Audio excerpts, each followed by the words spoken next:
Welcome to Bloomberg BusinessWeek. I'm Carrol Massar. And I'm Jason Kelly. We're here inside Bloomberg headquarters in New York City. This week, the coronavirus continues to spread, and investors try to size up government efforts to contain the outbreak and its economic impact. Plus, Barnes & Noble, the next chapter, as it were, the new hero of the chain's rags to riches tale. It's, wait for it, a hedge fund.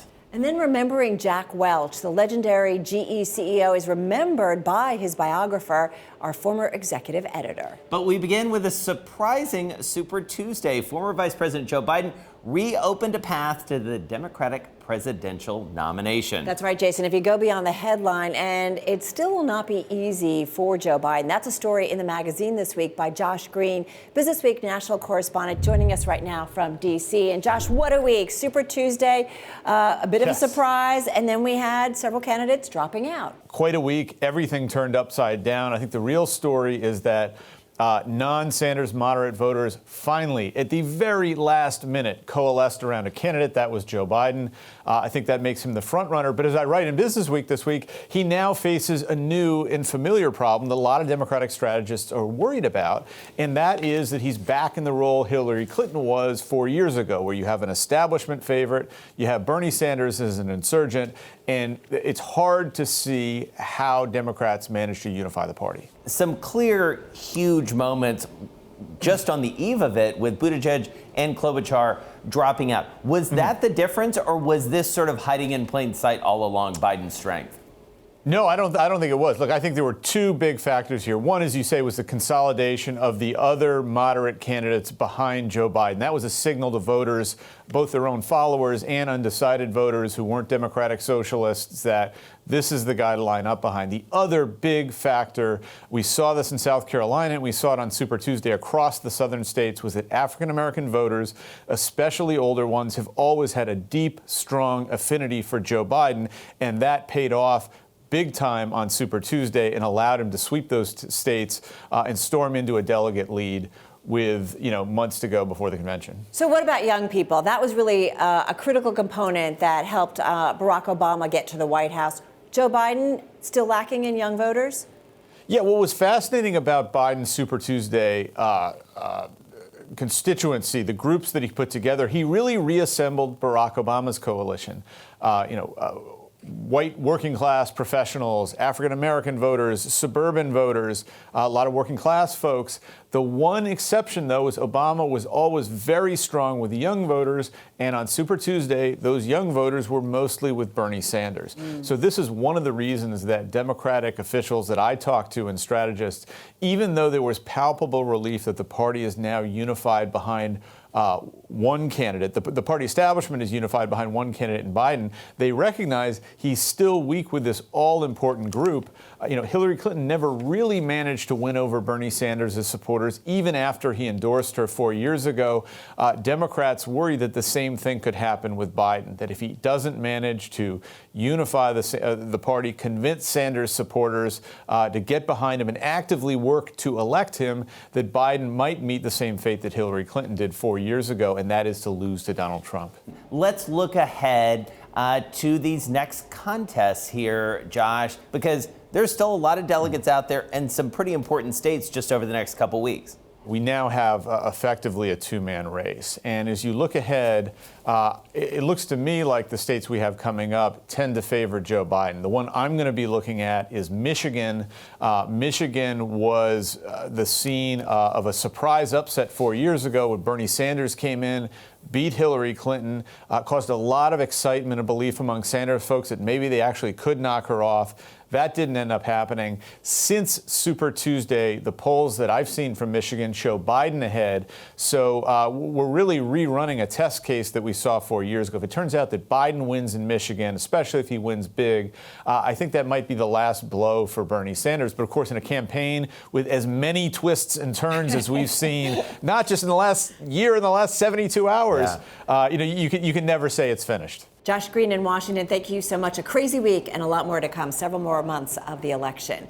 All right, well, Super Tuesday's results and the coronavirus definitely dominate conversations this week about financial markets as well as the economy. U.S. Congress agreeing to an emergency spending bill, billions of dollars for virus, after the Fed jumped in with an emergency 0.5 percentage point rate cut to calm investors and ease financial market conditions. At least that was the idea. Right. It was a volatile week, to say the least. Let's bring in markets editor Mike Regan and economics editor Peter Coy to make sense of it all. Let's start with that rate cut. You know, Peter, it reminded me, all the way back to the financial crisis. We haven't had an emergency rate cut by the Fed since then. Right. The Fed attempted to calm the markets. I mean, the problem is that the Fed can do only so much when you have something like this. It's not primarily a financial market issue. It's an issue with real bodies and real viruses, and it affects the real economy. So production, it affects the supply side of the economy, not just the demand side of the economy. When it's the demand side, you can sort of goose up people's spending by making money cheaper. But when it's supply side, when goods aren't being produced because people can't get to work, that's something that monetary policy is not as good at solving. Right. And so is that why the market just sort of wasn't buying it, Mike? Well, I think the one thing you have to realize when you look at a week like this in markets is that once you introduce that sort of volatility into the market, when you have that steep of a drop over such a short time, it tends to create both up and downward volatility. In other words, a big move down one day and then a big move back up the next day and then back down. And the example I've been using a lot is the 2011 episode when the U.S. lost its AAA credit rating. Mm-hmm. You saw these massive 3-4% moves up one day, back down the next day, back up. And it goes to, talk about how computerized the equity market has become and how traders in those sort of algorithmic programs are really reacting to signals in the market. And they're very good at pattern recognition. They know when you see a big drop like this that there's bound to be a bounce. It's not going to last. So it all sort of creates this situation where a lot of money's on one side of the boat one day, the other side of the boat the next day, and back and forth. And I think that given all the other news flow sort of causing, it to go one way or the other, that issue, though, really explains the suddenness and the massiveness of the back and forth movement. Wow. Great context, as always, from both of you. Thank you so much. Mike Regan and economics editor Peter Coy. And that brings us to our cover, Larry Kudlow. That's right. He's, of course, Trump's top economic advisor. He says we're not going to panic over the economy. Business Week editor Joel Weber here with us. Safe to say, after the week we had, you had to put Kudlow on the cover. Yeah, we're just, trying to keep an eye on the markets. And we've had such a weird little pass here where last week was so all over the place. This week, still, is it up, is it down? And, there's a person who's sort of the perfect person to talk to in a moment like this, which is Larry Kudlow, one of the top economic advisors to President Trump. Well, and it's amazing the timing that Sean Donnan had sort of strolling into the office just as everything is happening, within blocks of where Larry Kudlow is sitting. And you get this portrait of a man who's very much in the center of things, but kind of in his own way. Yeah, that's right. It's almost like a talk of the town with Larry Kudlow. Yeah. And in the backdrop, the Fed stuff is happening, and markets are trying to interpret what that means. And here is, this interaction with Larry Kudlow in the midst of it all, who's a guy who's ultimately maybe the biggest optimist in the world. And that's really what he's known for, is being a cheerleader of capitalism in the markets. Well, and what's great is, and what's interesting about this story is he's got the ear of the president when it comes to economic policy. And as an optimist, you do wonder whether that optimism will lead him to the wrong policy.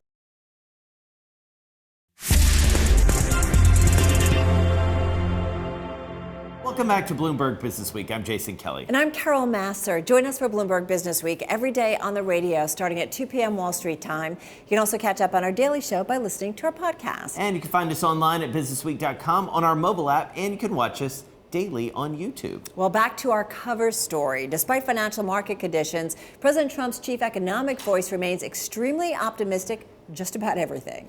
And for more on his thinking, here's our conversation with Sean Donnan. He covers trade and all things globalization for Bloomberg, and he caught up with Larry Kudlow at the White House.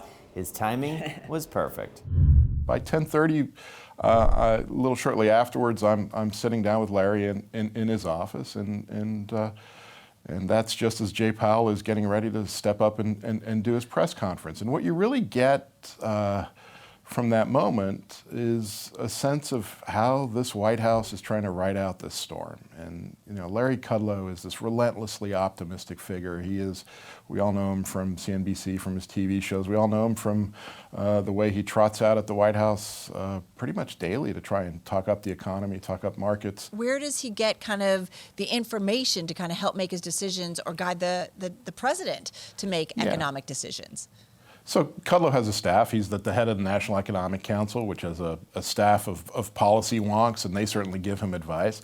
He's also talking to people in the markets and in business a lot, and he's spending a lot of time with the president.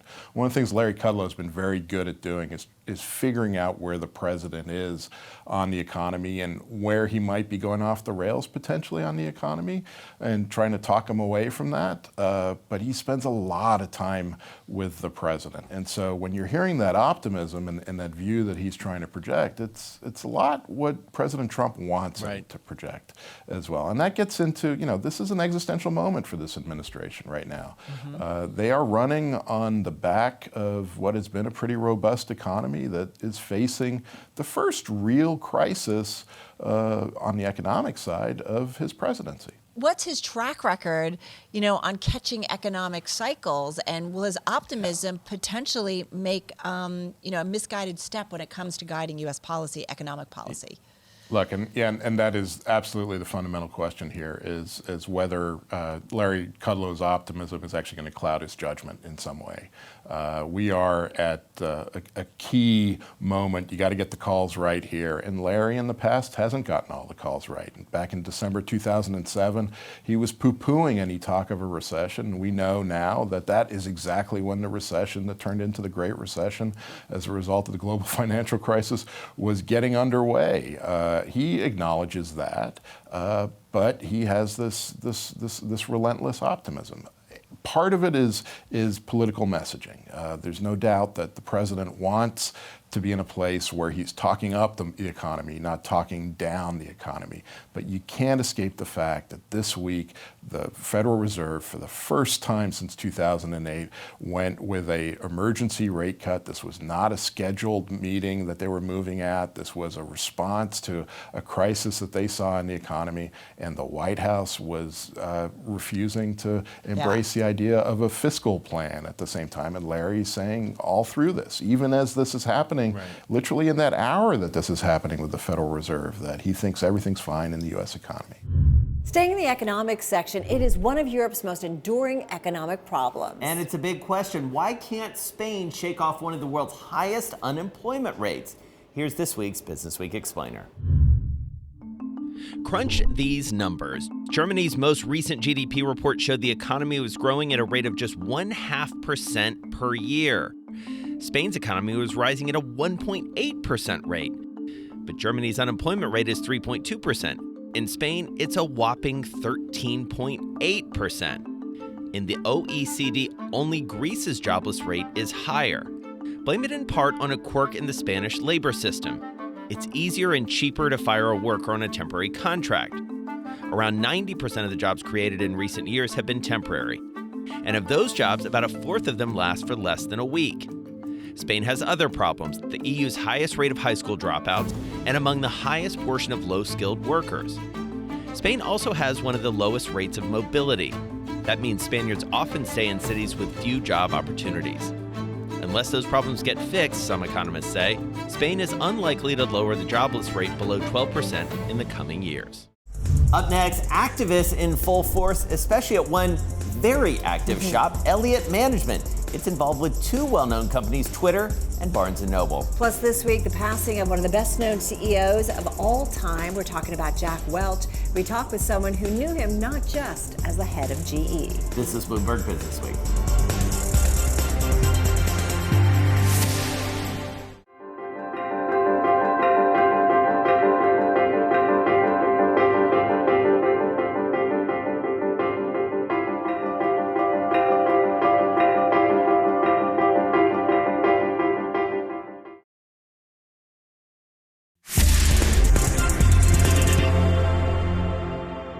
Welcome back to Bloomberg BusinessWeek. I'm Jason Kelly. And I'm Carrol Massar. You can also listen to Bloomberg BusinessWeek on the radio on SiriusXM Channel 119 and on AM 1130 in New York, 106.1 in Boston, 99.1 FM in Washington, D.C. AM 960 in the Bay Area and London on DAB Digital and through the Bloomberg Business app. And don't forget, you can watch us daily on YouTube. Just visit youtube.com, search Bloomberg Global News. The stock market's more than 10% correction and initial bounce back. Well, it had some market watchers saying it was time to buy the dip.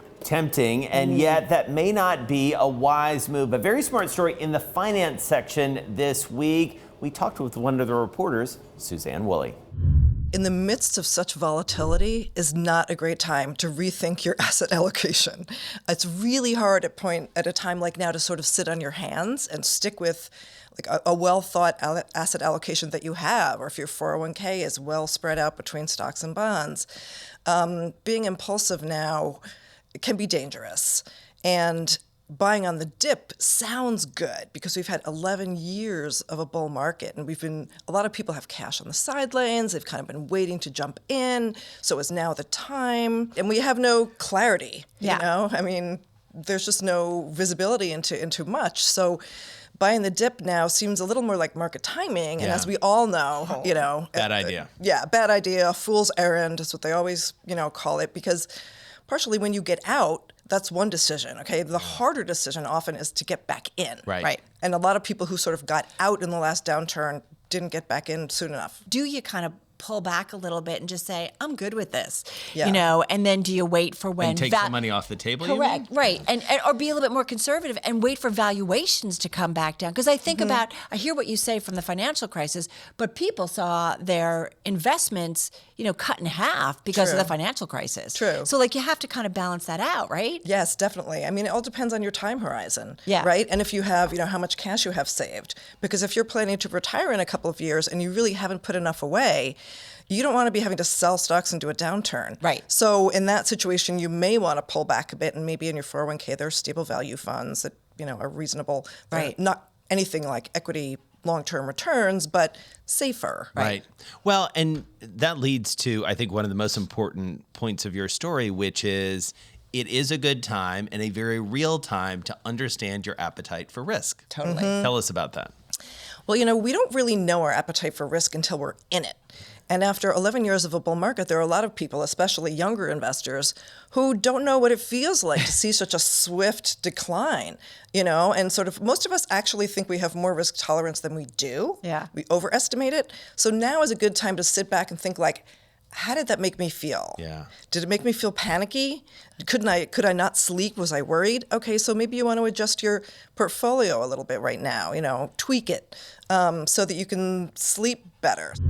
A very active year for activists. They are out in full force in 2020, especially over at Elliott Management. Yeah, they've been very busy. They are involved in two well-known companies. One of them made news this week. The other, it's a feature story in the magazine. Tracking it all is our own Scott DeVoe of Bloomberg. Well, Elliott's taken a stake, obviously, and we broke this story on Friday night, essentially, that they've taken a stake, nominated 4 directors, and now want to push Jack Dorsey out of the CEO role. Okay. So Wow. Yeah.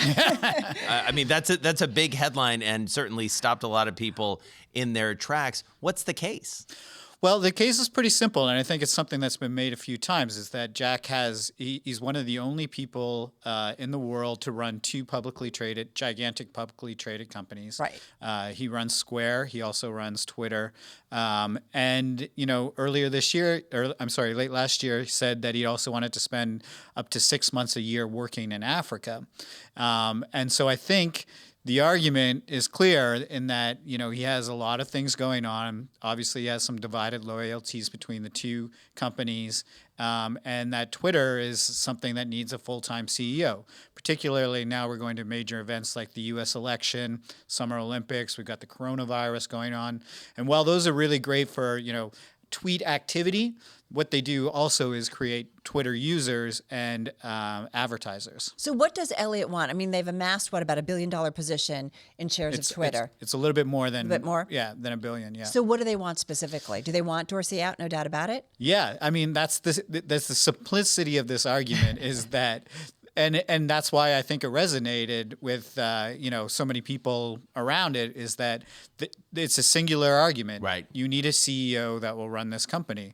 And while they think that the shares have underperformed, relative to Facebook and what have you, they do peg a lot of that on the fact that Dorsey is divided loyalty, but also there was a Rolling Stone magazine article, last year sometime where he said that he was getting 8.5 hours sleep a night. So running 2, one $35 billion company, one $25 billion company, and getting more sleep than I do in a night. All right. So meanwhile, down in Union Square, not far from where we are, kind of ground zero to some extent of what's going on with Barnes & Noble, also involving Elliott Management. Goodness gracious. They've been busy. Yeah, so you'll recall last year, Elliott, through its private equity arm, acquired Barnes & Noble. And, you know, they didn't do a whole bunch of change in the lead up to the holidays because they didn't want to mess with sales at all. But now that we're in the new year, are starting to implement all these changes into the Barnes & Noble chains.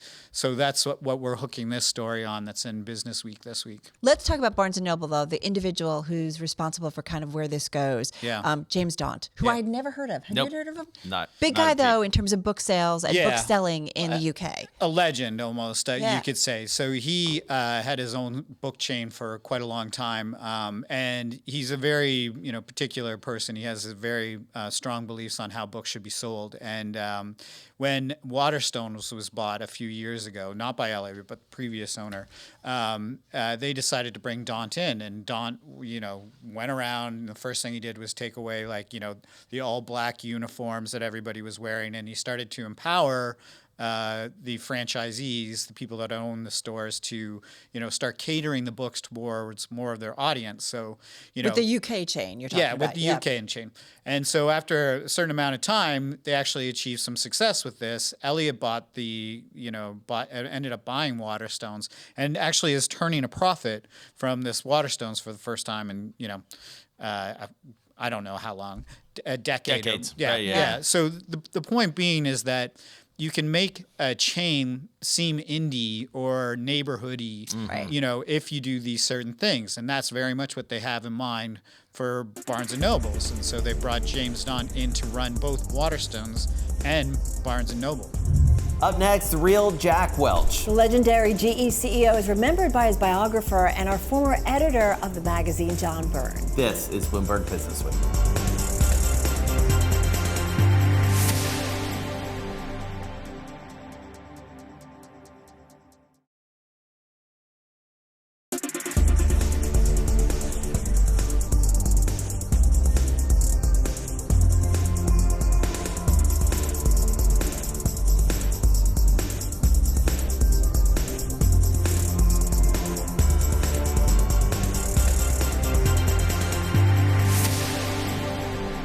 Welcome back to Bloomberg BusinessWeek. I'm Carrol Massar. And I'm Jason Kelly. Still ahead, we talk streaming and Hollywood with the creator behind Showtime's hit series starring Jim Carrey.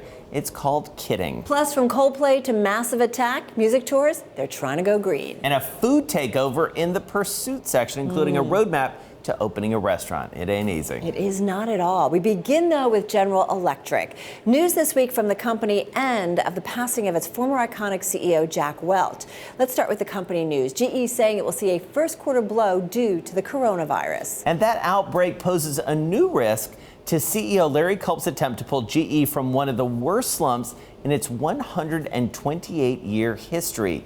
Culp spoke with Bloomberg Television's David Weston earlier this week and remains, amid all of that, quite optimistic. We have 18,000 people in China. All of our major businesses have significant manufacturing footprints there. With the exception of a handful of facilities that we have in Wuhan, we're open for business. Now, that doesn't mean we are at full capacity at this point, but as people are coming back to work, we are ramping, and I think on average our facilities are at 75 to 80%, depending on the day. All right, for more on how this complicates the turnaround for General Electric, Kaylee Lyons joining us now with a chart. They're in a tough spot right now. They are, and really when it comes to GE, all you really need to look at is free cash flow. That is the metric we all pay attention to because really for many years, GE's cash flow profile was pretty strong, but we all know they ran into some problems a few years ago, not least of which billions and billions of dollars in liabilities, an ailing power business, and that meant for 3 years in a row, cash flow was actually negative, as you can see here on this chart. But we did did see an uptick in 2019, many thanks to CEO Larry Culp's turnaround efforts. He's offloading assets to pay down debt, really trying to streamline the business, and that meant positive cash flow did return. But as you alluded to, Carol, there is a risk here from the coronavirus. Could see up to a $500 million hit to cash flow in the first quarter. They did stand by their full year forecast, though, which is interesting. It's a reminder, too, that these black swan events, I mean, they hit certain companies even harder, especially companies that are in, as GE, as sort of a fragile turnaround state. Right. They weren't in the best place to begin with, and this definitely throws a wrench in this turnaround that Larry Culp is trying to execute. Right, just starting their turnaround. All right, Kaylee Lyons, thank you so much. Great chart, as always. Now, when we think about GE, it's hard not to think about the much talked about former chairman and CEO of General Electric, Jack Welch, who passed away 1 week ago at the age of 84. Someone who knew him well beyond the headlines that most of us were familiar with. That's John Byrne. He wrote, with Jack Welch, the autobiography entitled Jack, Straight from the Gut, massive bestseller, and an intimate look, and he got an intimate look at the man. Here's our conversation. He came to me and asked if I would help him write his memoir. Of course, there was no hesitation. I agreed. To me, that experience was like having a PhD in management or leadership. I did, in fact, spend well over 1,000 hours face-to-face, one-on-one with Jack. It was the most grueling experience of my life. We fought a lot over what should be included, what shouldn't be included. He was very demanding.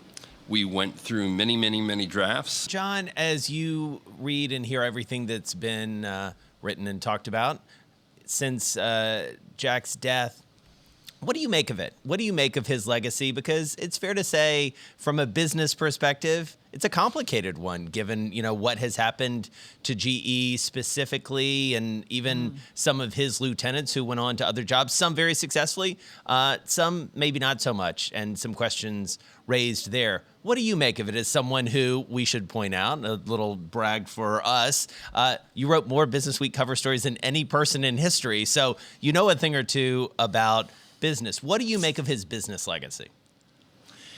Here's the truth of it is that, look, anyone who lives a meaningful life, anyone who makes a very big difference in this world, is going to have some flaws or imperfections that the media is going to jump all over. So, you can read, there was one piece in the New Yorker, for example, that basically said the reason why there is a Bernie Sanders is because of Jack Welch. Or there's a columnist in the Washington Post who wrote about the toxic legacy of Jack Welch. And when they write about these things, what they talk about is what they consider to be his focus on the short term, his focus on shareholder return as opposed to a broader stakeholder theory of how a business should be run. The truth is he was hardly a short-term manager because for 20 years he was CEO and chairman of GE. And for 20 years, that company performed exceptionally well. That is not a short-term manager, number one. Number two, in terms of running the company for shareholder wealth, yes, shareholder wealth, market capitalization was a scorecard for him, an important scorecard. And it was an important scorecard not only for his investors, but also for his employees, because so many of them had stock options and they were rewarded handsomely for the performance of that company. I do not believe that he was merely a person who was a shareholder return guy. If you look at how he treated his people, you wouldn't come away with that conclusion. How he treated his suppliers or his customers, they were all very important to him. Were there any? So, yeah.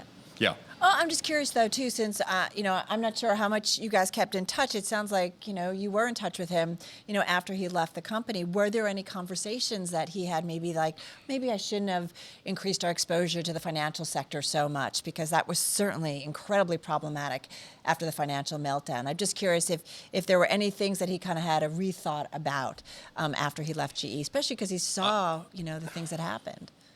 Yeah. I think he would consider his greatest single mistake his successor. And look, you can't blame Jack for what happened to the company after he left.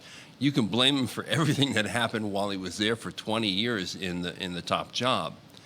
But I think what happened after he left is largely the fault of his successor and many choices that were made by Jeff Immelt at GE.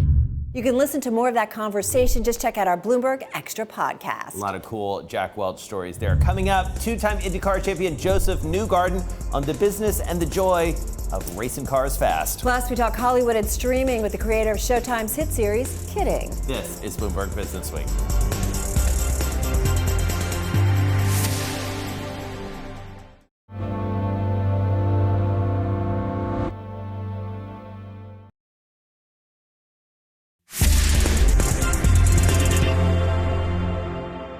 Welcome back to Bloomberg BusinessWeek. I'm Jason Kelly. And I'm Carrol Massar. Join Bloomberg BusinessWeek every day on the radio starting at 2 p.m. Wall Street time. You can also catch up on our daily show by listening to our podcast. And you can find us online at businessweek.com and through our mobile app. And you can check us out on YouTube. Just visit youtube.com and search Bloomberg Global News.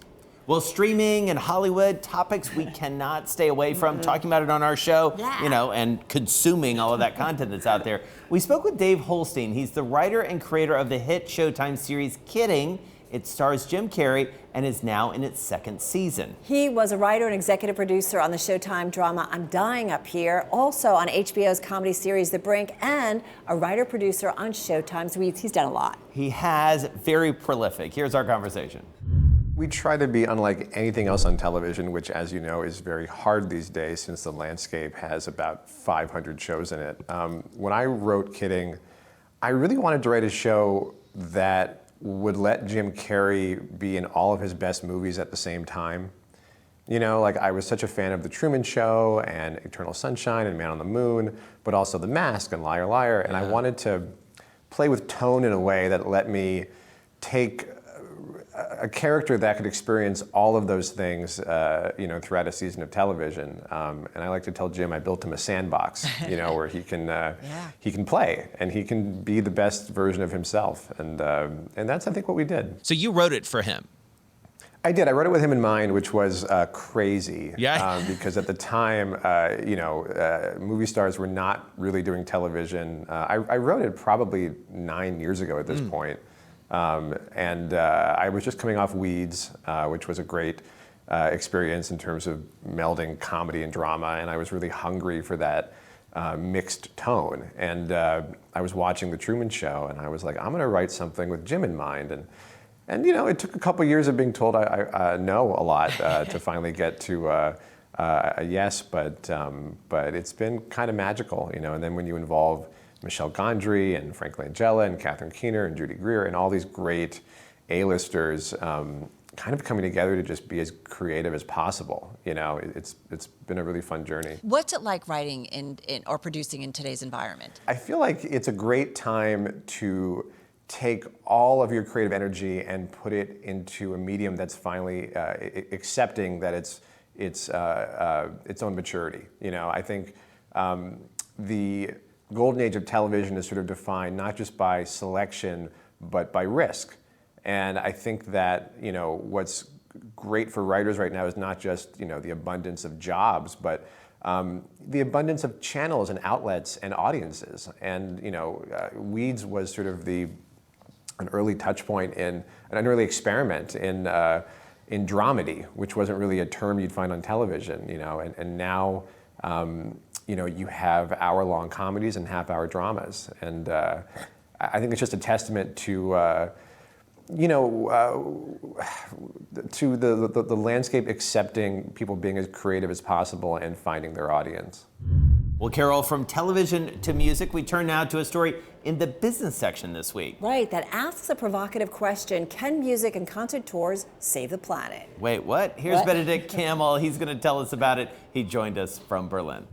If you sort of create a pie chart of what really makes that carbon footprint, the predominant part is actually, as you say, moving the people around, the audience, but also the people sort of making the concert, the bands and all the support crew. And there's just no way to get around that. Now, you can say, okay, let's try and find venues where we can have public transport access. Okay, that's one way. Or let's tour via public transport, via rail and maybe a bus rather than maybe a 747 that you would use to move some kit around previously. But those are only sort of things you can do on the surface. At the end of the day, it's the question, can you still provide the experience that people want? And remember, a lot of these concerts are sort of spectacles. People want something that is larger than life. They want the lighting, they want the sound, they want the big stage. And to be able to provide that, you need that kind of, the backbone, and that creates the carbon footprint. And in some ways,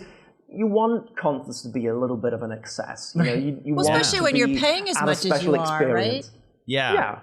And you want the whole, in some ways you want pop stars to be pop stars. You want them to trash a hotel room or, drive a Rolls Royce into a swimming pool and that kind of thing. So, So in some ways, some people might say, okay, this is great. Other people might say it's kind of patronizing. I want these people to be special and I want to feel special. So the jury is out which way this will fall. There's certainly a lot of young people that applaud this approach, but there might be other people saying it kind of takes the fun out of it. Right. I mean, I do feel like people of a certain age who are paying those big tickets, maybe I'm looking at myself here, like if you're going to see Beyonce, like you want a show. I just want to read great statistics or a series of statistics. Parts.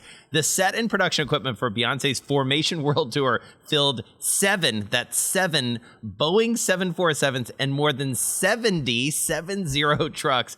According to the BBC, more than 2 million people came to see the show, and they were paying a lot of money to see it to that point. So Queen Bee, she's basically saying, listen, I'm putting on a show for you people, right? Yeah, and there's no way around that really. And we have one other quote that says, whatever you're trying to do, it's like putting lipstick on a pig. You can abolish plastic straws as much as you want. You can abolish plastic cutlery as much as you want. At the end of the day, it will be a spectacle, and it will be a spectacle the bigger the show is. And that's probably where Coldplay came in and said, okay, we are a huge act, we are a huge band, we will have that footprint, and whether they manage to sort of somehow square that circle, that'll be interesting to see how they do it. Well, and I do have to ask you, Benny, I mean, we're talking to you, there in Berlin. I mean, it does feel like, as with many things around the green movement and other things, that Europe seems to be a little further ahead. Is that the case here? What was the sense you got from working on this story?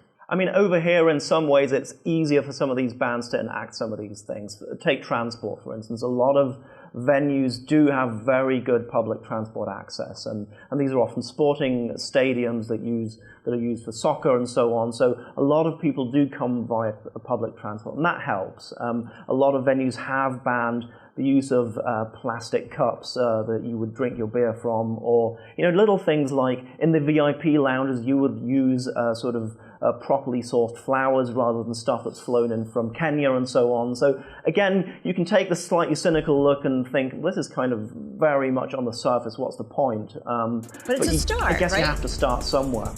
Still to come, two-time IndyCar champion Joseph Newgarden on the business and the joy of going fast in race cars. Plus, a food takeover of pursuits, including a guide to opening a restaurant. This is Bloomberg BusinessWeek.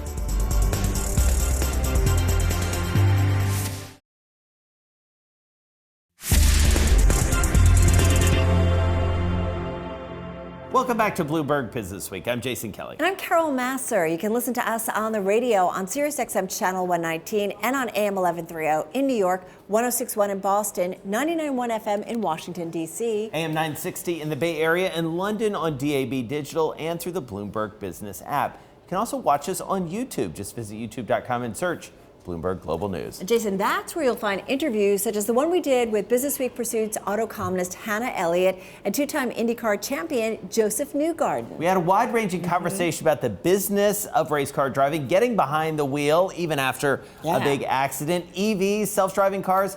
Here's just a snippet of that interview. I think IndyCar is an exciting time for us. We're kind of growing. We've gone through some swings over the last 20, 30 years with just the series, the identity of it, the popularity.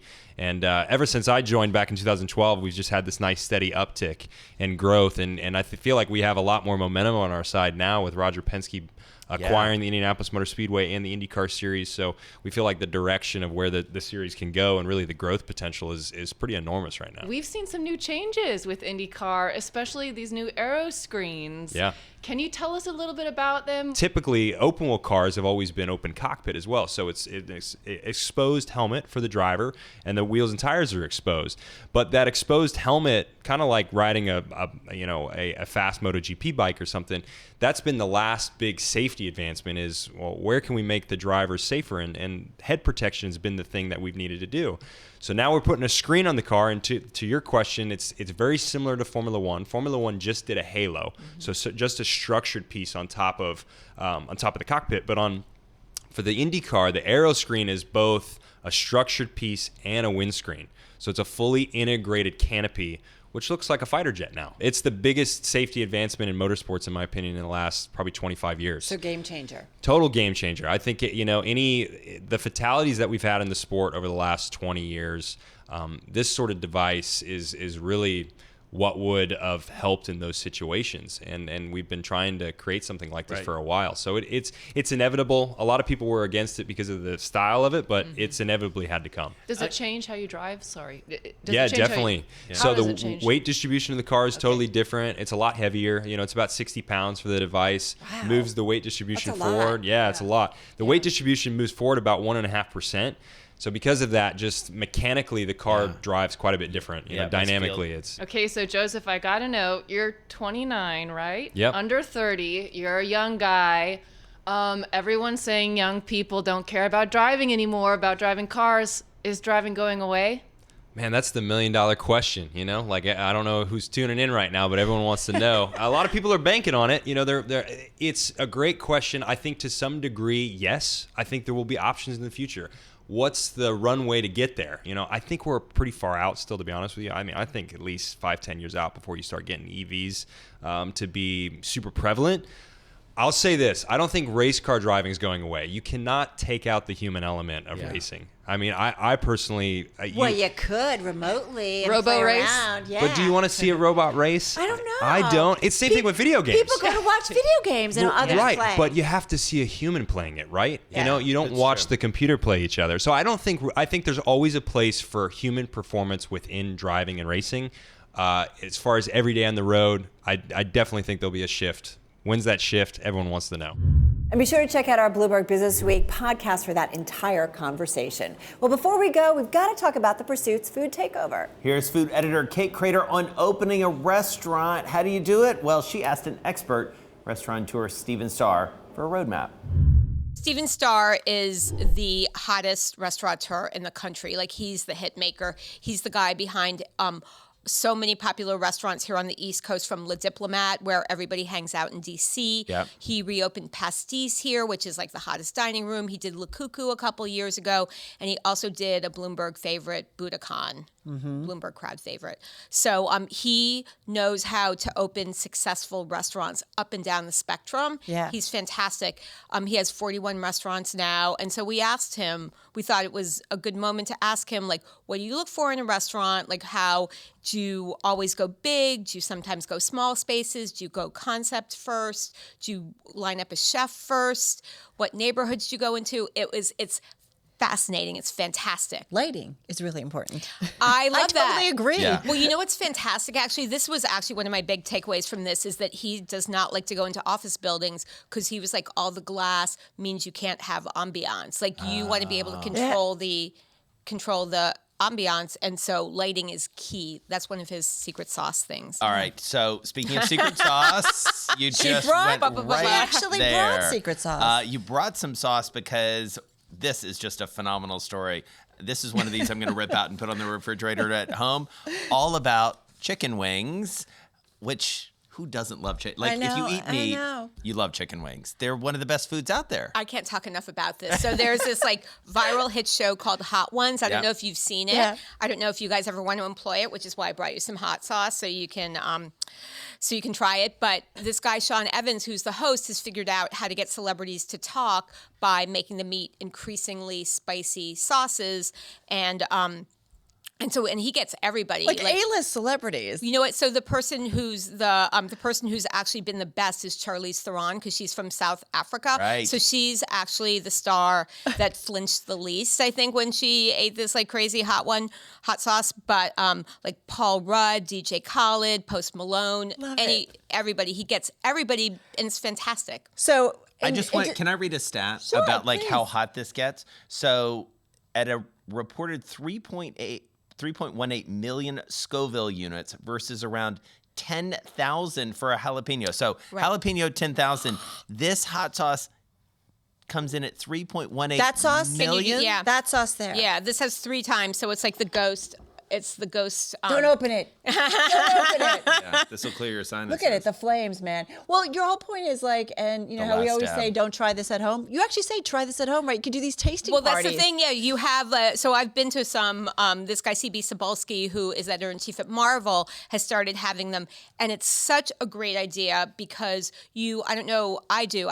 I'll buy hot sauces on the road sometimes, or I'll see one. My husband on the loves store. hot sauces. So it's so cool, and some of them have like great labels Yeah. or a funny name, and so you buy them, and then you've collected them. And so the great thing to do is to put an array of them out, buy some wings or make them. We have a recipe for them as well. And then have this party and have people taste them, and it starts a conversation, and it reminds you of a great trip you took to the Caribbean or something. Right. It's so great.